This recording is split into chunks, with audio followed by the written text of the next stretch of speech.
Welcome back to Energetically You. I'm your host, Megan Swan, a wellness coach and consultant. I'm the founder of Megan Swan Wellness and a sustainable integrated wellness approach. This is a podcast where we focus on healthy habits, abundant mindset, and optimal wellness, all in hopes of getting us to a more aligned and empowered place. Today, I'm excited to interview Tanya Cole-Lesnick. She has been a psychotherapist and coach since 1995. She received her master's in social work from New York University after group therapy changed her life. This is really what we're going to kind of focus on today, are the benefits and fears around doing group work. So excited. She has extensive experience in outpatient hospital mental health, private practice, and wellness center settings. For those experiences over the years, she has identified her most important focus, helping people to clear energetic clutter so that they can focus on what matters most to them. Amazing. She does this by helping clients to access and honor their truth, to change habits that don't serve them, and to heal faulty narratives so that they are living in alignment inside and out.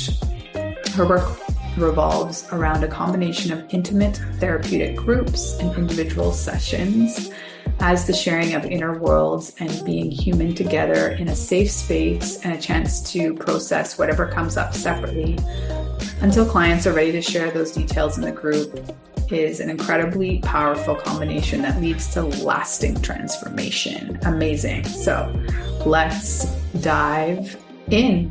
Welcome, Tanya. I'm so excited to have you here and to get to know you better. Why don't you start by telling us a little bit about your journey and how you got to where you are today in the way that you think makes the most sense for your current place. Yeah, sure. So I actually started my career as a graphic designer.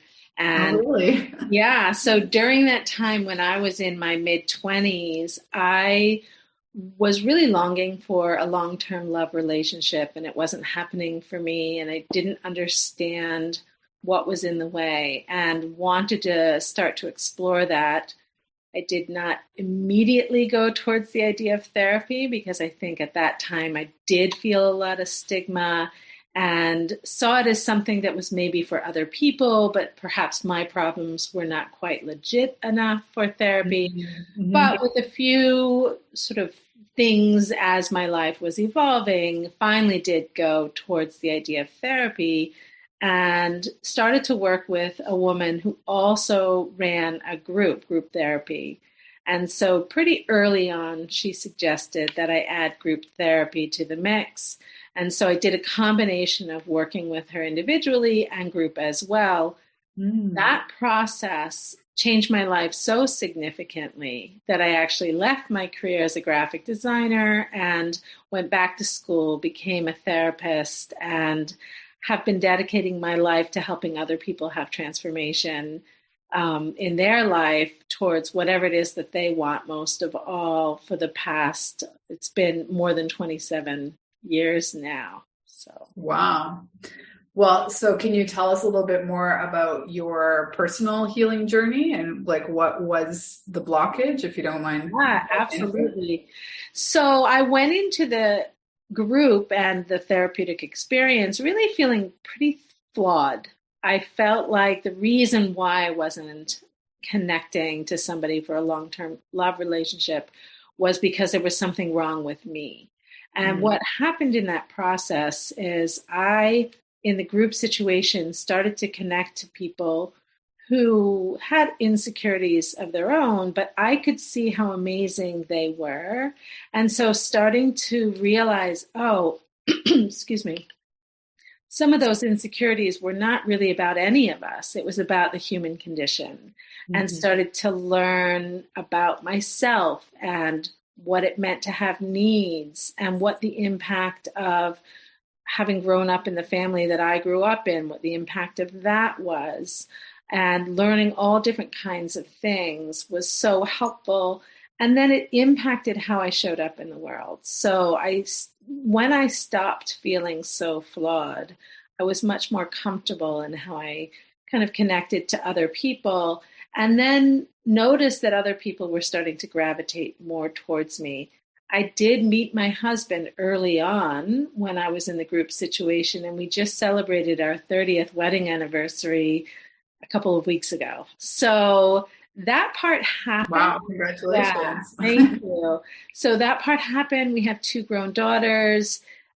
But what I didn't anticipate was connecting to myself in the way that I did, really being able to feel some love for myself in a way that I couldn't experience before then. And being able to honor who I am and what that means and choose a life that really is in alignment with that. That was the part I didn't expect. So as that started to become more and more how I lived my life, finding my voice, making some decisions about that, speaking some truth, even if it's uncomfortable, practicing that in the group, and then bringing it to my world outside of the group. Amazing. So can you kind of describe what this looks like? I'm sure there's like a range of versions of it, but because when you say group, I'm thinking like AA or something like, honestly, like mental hospital, these things that we see. And I'm sure at the same time, like, I have held a lot of sort of sacred circles for women, and like and I'm sure it's like kind of somewhere in the middle there. So can you paint a picture of what's involved in the group therapy? Yeah. So, excuse me, I've got a bit of a frog in my throat here. Excuse me. Your time. So the group that I attended is quite different than the way I run my groups today. So I can tell you a little bit about both and how they differ. The group that I participated in that was so life-changing for me, I remember very much the therapist in the group would sit quietly with her head almost down, not all the way down, but almost down, waiting for the group members to start to talk.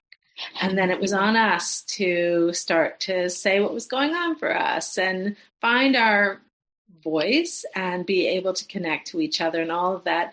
And she would intervene here and there if it felt like it would be helpful for her to intervene. But she really left a lot of that up to us to start to connect. And that group was full of very high functioning people. A lot of, I would say everybody in the group had some career that they were pretty successful in. And so the overlap, I used to try to come to what the overlap might be with all of that us. And I think there was a certain level of inner critic that we were all working on, conditioning that we each had from our own childhoods that we were all working on, maybe some level of anxiety that was in the way, but not so intense that it was the overarching thing. It was just a piece of what we were bringing to that.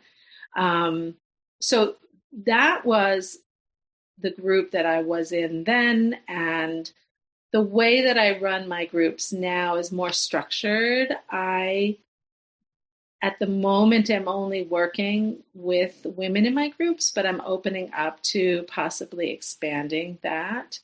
And I often offer people a topic for that session. So it's much more structured than the group that I was in. And the topics are always related to somehow being human. The topic that I'm offering this week is your inner critic.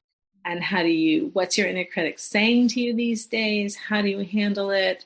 What might be a value that your inner critic is offering you? And that kind of gets us going on a conversation. And usually what happens is they bring in what's going on now currently in their lives, and we support each other as everybody's journeying towards what they want and the goals that they have set for themselves. And Yeah, and if there's anything pressing or anything that somebody does want to share about their journey, we have this accountability piece because we're all together. We celebrate each other. We celebrate progress made. Um, and I actually just added a WhatsApp chat to my group because they've really talked about wanting a little extra chance to connect with each other during the week. So very different from the group that I was a part of in those days. Back in the day, we were not allowed to have a relationship outside of group. It wasn't something we had to sign a contract about that. I don't have that kind of a rigid guideline with that because I think these connections are so powerful.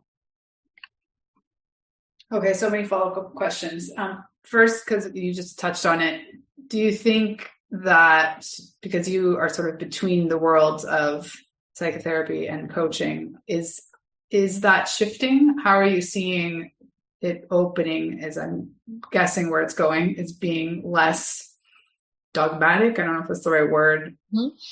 Yeah, it definitely is shifting for me. I'm realizing for myself and my work that I lean more towards the coaching work. It feels like it's always been a more natural fit for me, and starting to understand what's the value that my 27 years of history in as a psychotherapist can bring to the work that I do and inform the work that I do, but where is it too limiting and too confining, and really moving towards coaching the tool that I use, that I lead with. Mm.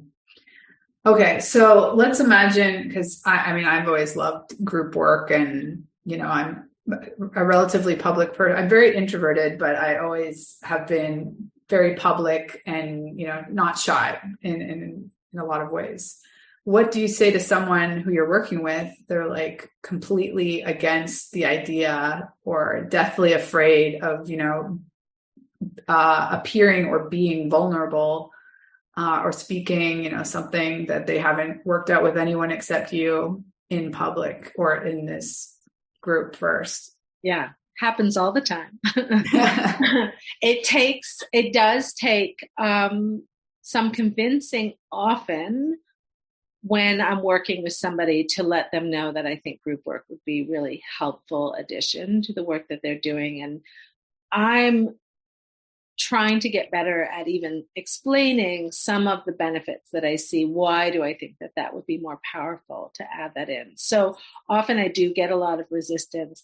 I actually made a little documentary that lives on my website of my own story about how group therapy changed my life. And so now I have that as a tool that I can offer to people. And I think when they see sort of me speaking about it from such an authentic place, because it was such a pivotal time in my life and it really impacted me in such a huge way, I think it helps people feel a little bit less afraid.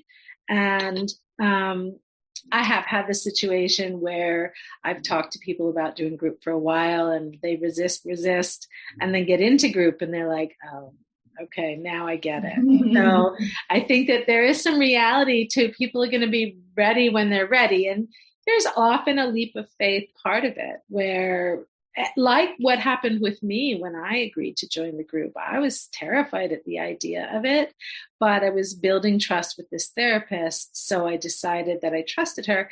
There was a part of me that was intrigued. So I went for it with a lot of apprehensive thoughts.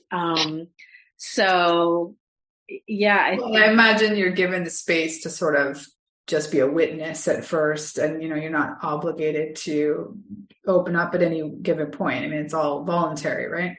Absolutely. And that's the other thing, right? That nobody needs to share anything that they're not ready to share. I think that people do find fairly early on that it feels good. The connections feel good.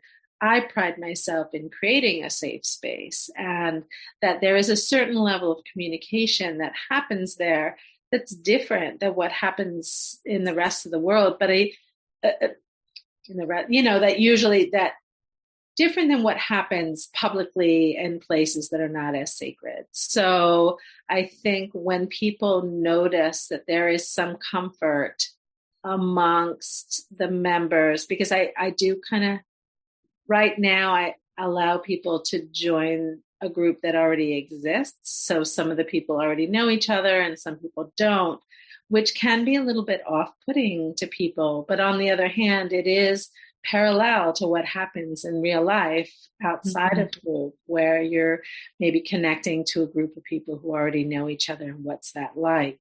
And so if somebody new is coming in to a group and getting to know some people that have already been having this experience together, they can witness a certain comfort level and a certain trust in each other. And it doesn't mean they have to go there before they're ready, but I think it helps them start to feel like it's a safe, really feel in their bodies that it's a safe space. Mm-hmm.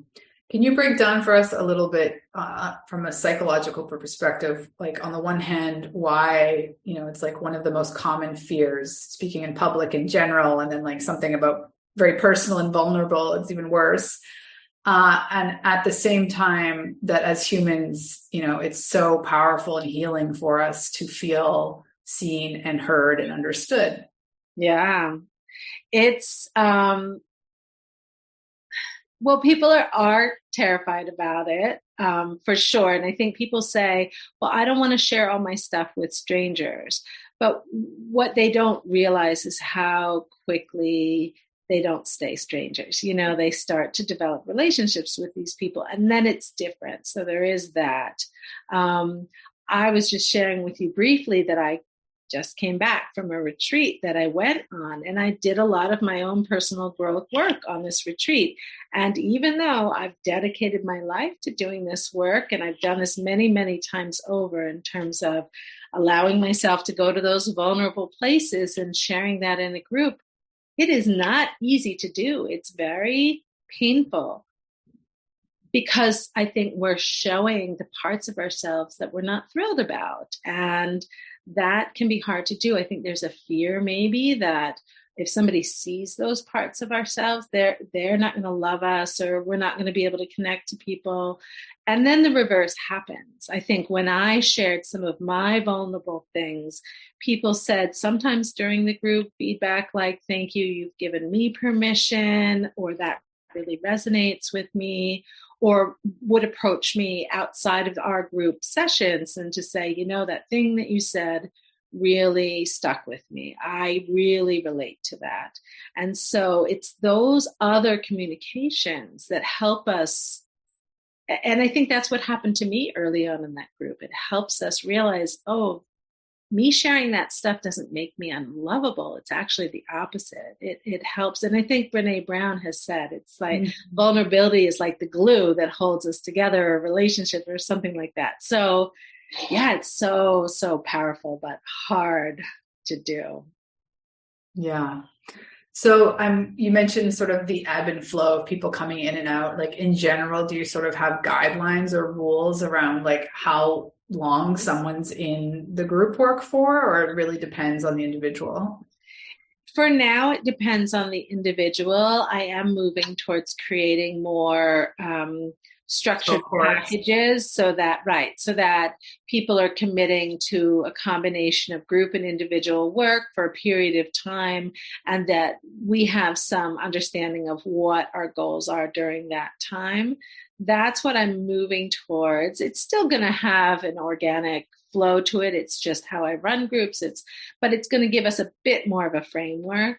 I think right now I will have people come in at certain points so that the group members that exist know they're not going to have somebody new showing up or the possibility of it in every session, but I will let them know, and somebody who is coming into it knows that they're coming into a situation where people have been a little bit more established over time, and that's part of what we work on is how does that feel? What comes up for you? So, yeah. Yeah. And I love that you kind of give the topics. I'm curious because just personally in my own experience of being in these, the word containers kind of becoming less popular, but groups, it's always been around a very specific shared objective of some sort. And so how much you sort of curate the group to make sure, or, in the hopes that it's as profound for everyone, or,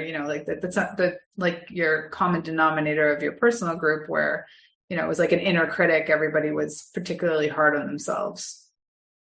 Yeah, I think I do tend to attract in my practice overall people who are hard on themselves, have perfectionistic tendencies, struggle to put themselves first, that kind of thing. So I don't know whether that's just because that's been mine to work on and that's who I attract. And so when I put my groups together, I don't curate too carefully, because there is kind of this natural sorting that seems to happen in my practice overall. But in terms of what people are going through, I would say typically my groups, I have people in their 30s to 60s in the group. Occasionally, I do have somebody younger join the group. Sometimes it works great, sometimes it doesn't. Just because they're at like a different point in their lives when they're just getting launched. But there's a lovely thing that can happen sometimes, which is the younger people might represent more the children to some of the people in the group, and they do some processing in that way. So it can be really powerful and helpful. In terms of content, sometimes somebody might be going through a divorce situation, whereas somebody else might be focusing on making some big changes in their career. So it can be content-wise sort of different, but there's a lot of overlapping emotional stuff that comes up when you're going through a big transition like that. So I think the human overlap has just a much broader reach than some of these very specific focuses. Mm-hmm. Can you share with us maybe practices or techniques, rituals even, that you have found really helpful in helping to create a safe and sacred space for people to sort of gradually open up? Well, I think part of the structure can help people feel safe. So each person has a turn to share, and I remind people that they can share whatever feels okay to them to share. They don't need to share any more. People could pass. I guess, honestly, I have not focused so much on, saying if you don't want to share it all, you don't have to. That hasn't really seemed to be a thing. But I often will. Everybody you work with wants to share. Well, in the group, they will share something, but I might work with them. Often I'll work with them individually a bit too. So we can process what came up with group. So for example, one of the people in my group hasn't shared what she does for a living that I think would be of interest to the group. And it's not mine to share. I'm not going to put her on the spot at all or anything like that. But I'm curious about it. And so when we have a chance to meet individually, I want to ask her about, well, what is that about? Is there something? So I think that the ongoing communication that happens separately can help people sort of feel ready to bring something to group or not. And they can also let me know where they're at. And I can let them know what might be helpful to bring to group and what might not be helpful. Somebody else shared with me that in group, her inner critic is kind of going, and she is feeling a bit more like she's performing in group.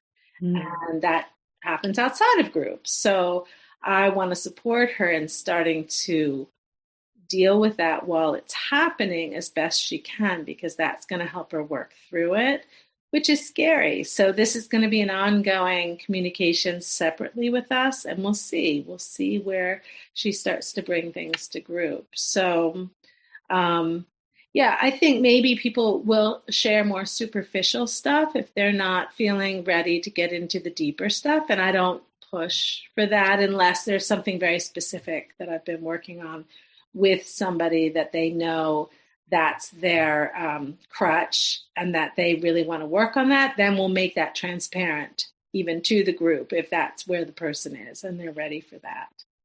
Mm-hmm. So full circle, can you go back and think of, was there something somebody said or a moment that your perspective of, you not needing therapy or your issues not being therapy worthy, that you were willing to try it? Was it something somebody said? Yeah, it's actually what happened for me.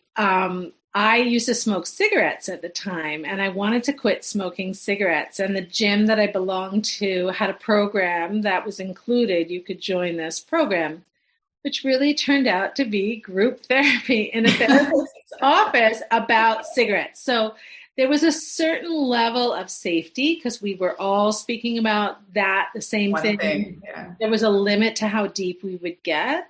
But we did talk about emotionally what came up for us. So it was a little entree into it that got me thinking, maybe I could try it. So that really was, for me, what was a turning point in this process. I love that. Like a little sampler. Yeah, exactly. Yeah. And it felt safe. I really loved to be in that office. I really loved the conversations, and yeah, I was really into it. And then did it help you quit smoking? Yeah, I quit smoking, and that was over 30 years ago now. So, yeah. Wow. Well, how can people work with you? What's the best way to be in touch? The best way to reach me really is through my website, which is my name, but to make it easier to remember, I have Group with Tanya. So it's Group with TANYA, and there's a free discovery session on my website. So if somebody's interested in talking about group and how that could help them in particular with what they want to be working on, I'm happy they can schedule for themselves on my website, and I would love to chat about it. Beautiful. Any last little bit of wisdom about group therapy, overcoming the fear maybe? I just think there is a misconception that group could be a lesser product than individual work. That there's a sense that, if it's just me and I'm the only one getting the focus and the attention, I can go further, I can get more done, it feels better. But I think there are things that happen within group that can't happen with individual. It can help you touch on unconscious things that you wouldn't necessarily bring to your individual session, but when you're hearing what's coming up for other people and there are things that are either resonating really strongly for you or you're feeling some sort of push with it and you feel like a little triggered by it, it can be really powerful and helpful in your own process of starting to recognize some areas that need healing that you weren't even necessarily paying attention to. I love that. Well, thank you so much. And we'll share all the information that you mentioned in the show notes. And I look forward to being in touch. Awesome. Thank you so much. I really loved our conversation. Thank you so much for being here. I appreciate you. And I hope that you enjoyed this conversation. I would be really appreciative if you feel so called to support the show by either subscribing to the show on your favorite podcast platform, leaving us a review, and passing this episode or another favorite episode on to a friend. I hope you have a beautiful week wherever you are in the world. Sending you my love.